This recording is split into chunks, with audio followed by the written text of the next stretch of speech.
Appropriate generation হয়, collection হয়, documentation হয়, রিজার্ভেশন হয়, আর হচ্ছে স্টোরেজ হয়, ডিপ্রিপারেশন হয়, project information. Basically project information গুলো যখন হচ্ছে যে আমরা জেনারেট করতেছি, সাপোজ আমরা একটা প্রজেক্ট করবো, ওটা কিসের প্রজেক্ট হবে, ওটা কবে থেকে স্টার্ট হবে, ওখানে কি কি স্টেপস থাকবে, এই যে হচ্ছে গিয়ে আমরা কি করতেছি, ইনফরমেশন জেনারেট করতেছি। আবার ওই প্রজেক্টের জন্য আমাদের রিকোয়ারমেন্টস অনুযায়ী বিভিন্ন ইনফরমেশন কালেক্ট করা লাগে, এবং এগুলোকে আমরা কিভাবে স্টোর করবো অ্যান্ড অ্যাট লাস্ট আমরা কিভাবে ডিসপোজ করবো সেটা আমরা দেখবো। বেসিক্যালি তিনটা মেইন প্রসেস থাকে প্রজেক্ট কমিউনিকেশন ম্যানেজমেন্টের। প্রথমটা হচ্ছে প্ল্যানিং কমিউনিকেশন ম্যানেজমেন্ট। এটাতে বেসিক্যালি আমরা হচ্ছে ডিটারমাইন করি যে আমাদের ইনফরমেশন এবং কমিউনিকেশনের নিডটা স্টেক হোল্ডারদের মাঝে যে থাকে সেটা। তো বেসিক্যালি হচ্ছে যে আমরা কি জিজ্ঞেস করি এখানে বা কি নির্ধারণ করি যে আমার ইনফরমেশনটা কার দরকার, এবং কখন দরকার, এবং কিভাবে ইনফরমেশনটা তারা পাবে, এবং এই স্টেপ থেকে আমরা আউটপুট পাই হচ্ছে communication management plan, project management plan update, আর প্রজেক্ট ডকুমেন্ট আপডেট।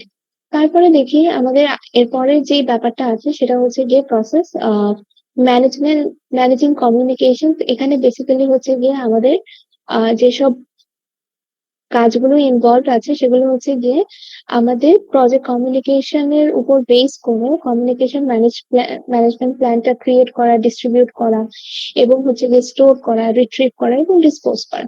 এখানে মেইন যে আউটপুট গুলা পাই সেখান থেকে পাই হচ্ছে project communication, project management plan update, এবং প্রজেক্ট ডকুমেন্ট আপডেট, এবং অর্গানাইজেশনাল প্রসেসের যে অ্যাসেট আপডেট থাকে সেটা আছে। এরপরে লাস্টে আমাদের কাছে যেটা আছে সেটা হচ্ছে মনিটরিং কমিউনিকেশন। এখানে আমরা এনশিওর করবো স্টেক হোল্ডারদের যে কমিউনিকেশন নিডটা আছে সেটা যাতে ফুললি স্যাটিসফাই হয়। ঠিক আছে, তারপরে হচ্ছে যে আমরা যাচ্ছি যে আমাদের গুড কমিউনিকেশনে কি কি কি আছে। বেসিক্যালি হচ্ছে গিয়ে এখানে অনেকগুলো কি আছে, এগুলো হচ্ছে গিয়ে একদম বেসিক, যেগুলো হচ্ছে গিয়ে আমরা একটা গ্রুপের উপর ফোকাস করবো না, ইন্ডিভিজুয়াল কমিউনিকেশনের উপর ফোকাস করবো। তারপরে হচ্ছে গিয়ে আমাদের আমাদের কাছে আছে formal informal method for communication, মানে কোন রকমের কমিউনিকেশন আমাদের আহ, কি বলবো এলিজিবল হবে। সাপোজ হচ্ছে যে আপনারা যখন আপনাদের ফ্রেন্ডদের সাথে কমিউনিকেট করেন তখন আপনারা ইনফর্মাল মেথডে কমিউনিকেট করতেছেন, আর যখন আপনারা আপনাদের টিচারের সাথে কমিউনিকেট করতেছেন তখন আপনারা কি ফর্মাল ওয়েতে কমিউনিকেট করতেছেন। সো এই যে হচ্ছে ডিফারেন্সটা, এটা হচ্ছে যে আমাদের প্রজেক্টের স্টেক হোল্ডারদের মাঝেও থাকবে, এবং কোনটা ভালো হবে সেটা হচ্ছে গিয়ে আমরা দেখবো। তারপরে হচ্ছে গিয়ে ইম্পর্টেন্ট ইনফরমেশন ডিস্ট্রিবিউশনটা এমন ভাবে হচ্ছে গিয়ে ডিস্ট্রিবিউট করতে হবে যাতে এটা ইফেক্টিভ হয় এবং টাইমলি।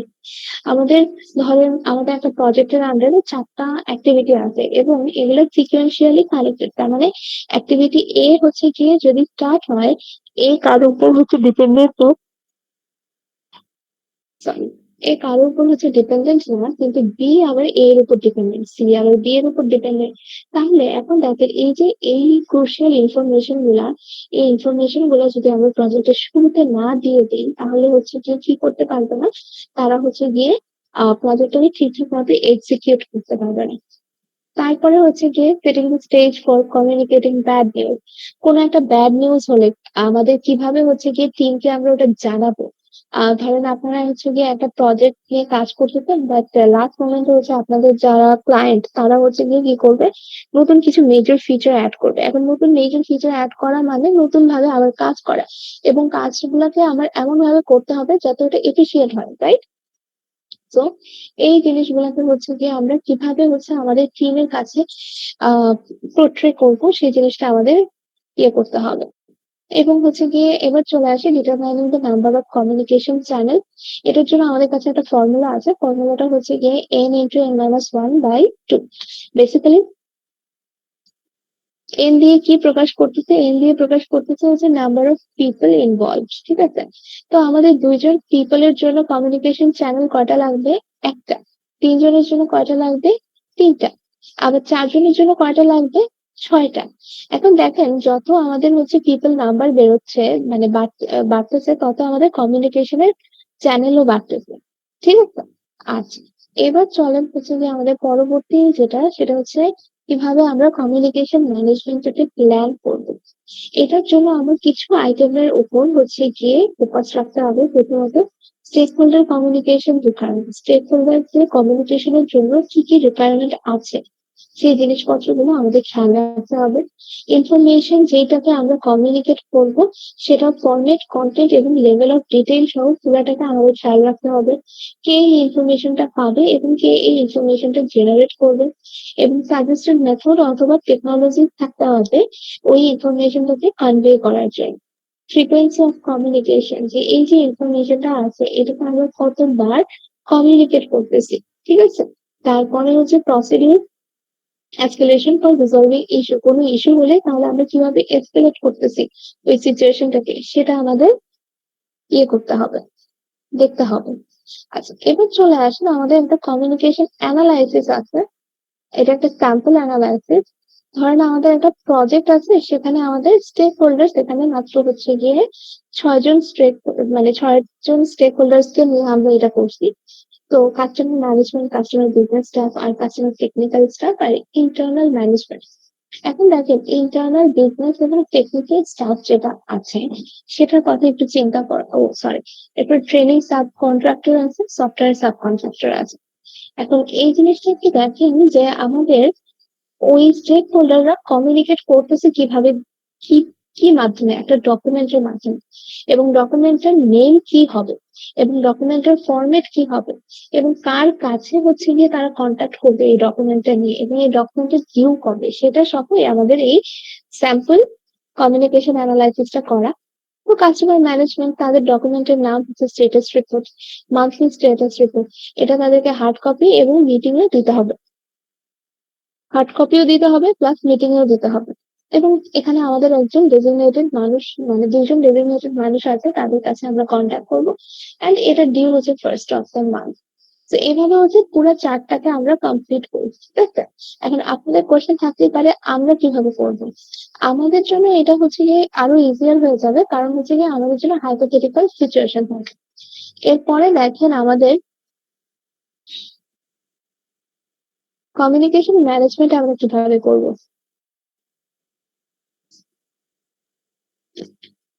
দেখেন আমরা টেকনোলজি ইউজ করব to enhance our information creation এবং ডিস্ট্রিবিউশন। সো দেখেন আমাদের কাছে যখন হচ্ছে যে কমিউনিকেশনের ইন্টারনেট ছিল না, তখন আমাদের কাছে কোনো ব্যাকআপ ছিল না, কোনোভাবে হচ্ছে যে ডাইনামিক কোনো ওয়ে ছিল না, কিন্তু এখন আমরা সেটা পাচ্ছি, এবং ওইটা ইউজ করে আমরা কি করব, আমরা ইজিলি হচ্ছে ইনফরমেশন ক্রিয়েট করব, প্লাস হচ্ছে যে ওটাকে ডিস্ট্রিবিউট করব, ঠিক আছে। তারপরে আছে হচ্ছে যে selecting the appropriate communication method এবং মিডিয়া। আপনি কোন রকমের মিডিয়া বা মেথড ইউজ করে হচ্ছে যে কমিউনিকেশনটা করবেন, সেটা হচ্ছে গিয়ে আপনার করতে হবে, ফাইন্ড আউট করতে হবে। যেমন ইন্টারেক্টিভ কমিউনিকেশন আছে, পুশ কমিউনিকেশন আছে, পুল কমিউনিকেশন আছে। পুল কমিউনিকেশন হচ্ছে গিয়ে যে আপনার প্রজেক্টে আপনি নিজে হচ্ছে গিয়ে করবেন, রেসিপেন্টের কাছে হচ্ছে গিয়ে তাদের রিকোয়েস্ট তাদের ওয়েবসাইটের বায়াতে হচ্ছে পাবেন।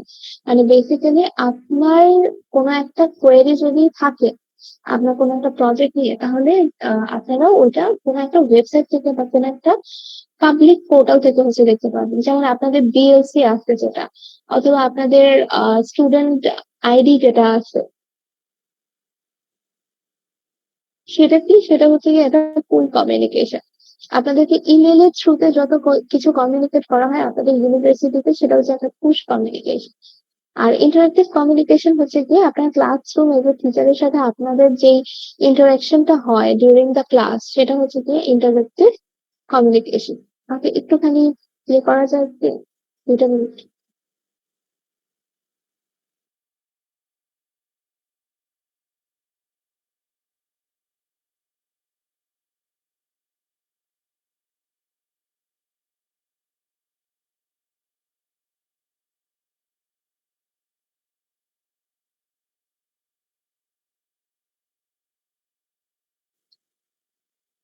আচ্ছা, এবার দেখি আমাদের মিডিয়া চয়েস টেবিল। এখন দেখেন আমাদের কাছে কয়েকটা কি সেট করে দেওয়া আছে, সেটা হচ্ছে এক্সিলেন্ট, অ্যাডিকুয়েট আর ইনঅ্যাপ্রোপ্রিয়েট। মিডিয়া চয়েস আমাদের কাছে আছে হচ্ছে কিছু হার্ড কপি আছে, ফোন কল আছে, ভয়েস মেল আছে, ইমেল আছে, মিটিং আছে, ওয়েবসাইট আছে। আর কোন মিডিয়াটা আমার সুটেড সেটা আমরা বের করছিলাম। যেমন হচ্ছে যে অ্যাসিস্টিং কমিটমেন্ট, এটাতে আমার হার্ড কপি বিল ক্যারি হচ্ছে 3 পয়েন্ট, তারপরে ফোন কল 2, তারপরে ভয়েস মেল 3, তারপরে ইমেল 3, মিটিং 1 এবং ওয়েবসাইট কত 3। এভাবে করে আমরা কি করতে পারি, আমরা অ্যাসেস করতে পারি যে কোন মিডিয়াটা আমাদের জন্য অর্থী, কোনটা অর্থী না।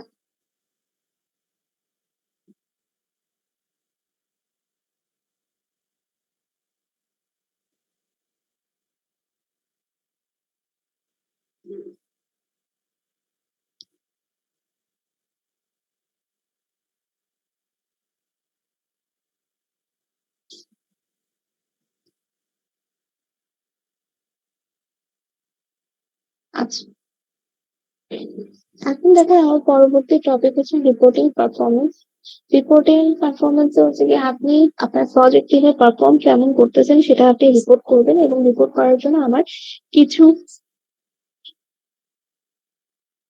কিছু টার্মস আছে, যেমন হচ্ছে progress report, status report.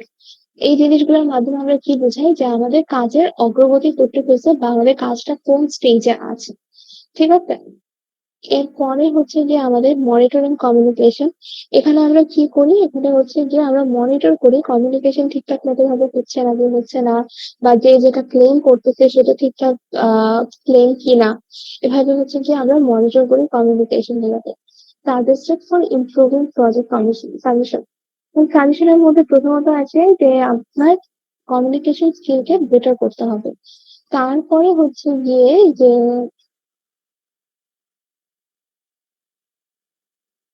Running effective meetings.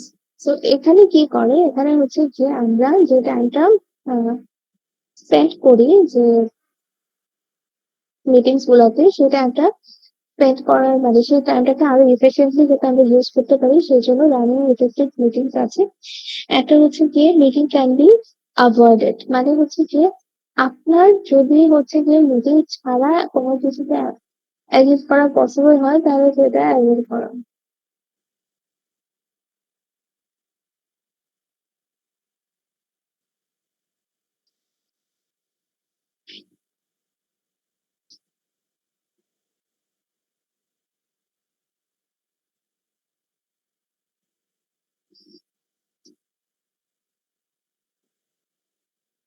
Hello, hello, জি ম্যাম। শুনতে পাচ্ছেন আপনারা? জি ম্যাম, শুনতে পাচ্ছি। কি বলছি আমি লাস্ট, বলেন তো?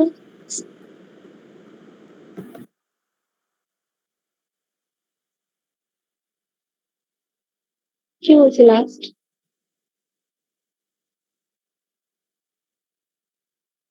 হুম, কেউ বলতে পারবেন?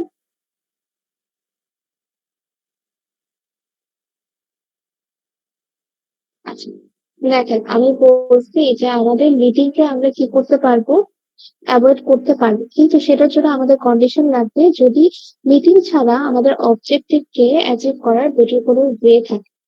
ঠিক আছে, এবং সে ওই যে ওয়েটা ইমপ্লিমেন্ট করবে সেটার জন্য তার ম্যানেজার থেকে হচ্ছে গিয়ে অ্যাপ্রুভাল লাগবে। ওকে,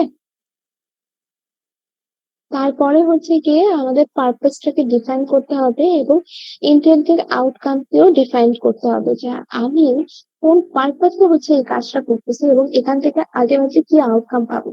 এবং আমাদের হচ্ছে যে আরো কাজ করতে হবে যে কে হচ্ছে মিটিংটা অ্যাটেন্ড করবে, কেন অ্যাটেন্ড করবে, এবং হচ্ছে গিয়ে আমাদের সার্টেন কোনো স্টেক হোল্ডারদের ওই মিটিং এ থাকা প্রয়োজন নাকি প্রয়োজন না।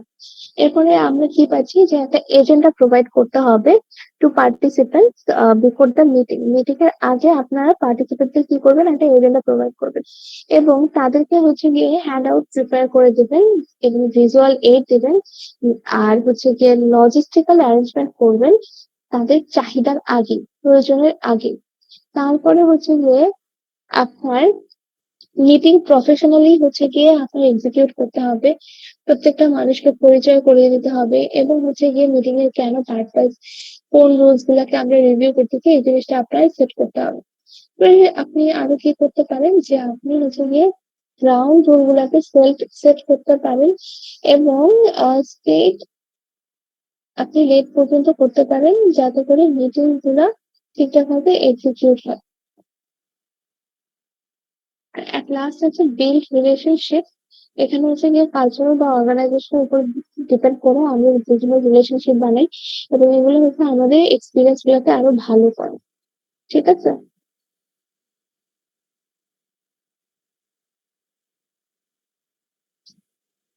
এভরিওয়ান।